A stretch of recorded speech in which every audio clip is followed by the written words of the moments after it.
Ayan, for the vlog na naman ang Akla. Ayan, kakatapos ng maligo ni Akla. Kaya, nagsusuklay na siya.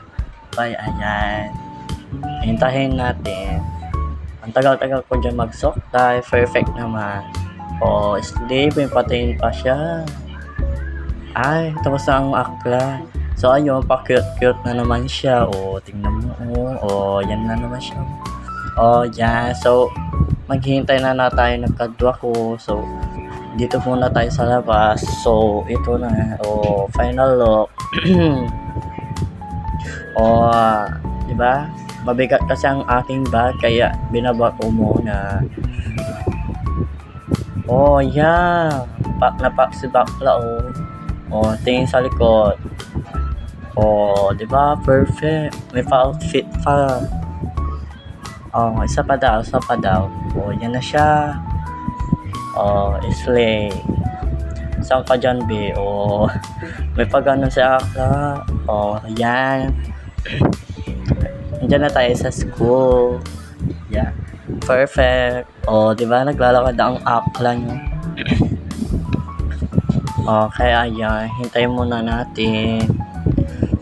So, ayun. Malapit na tayo. Dito na tayo sa gate. Oh. Ayan, dito na ako sa school. Andyan ang logo ng Mapandan. So i-time-lapse muna natin kasi matagal ako dyan. Oh, yes, slay.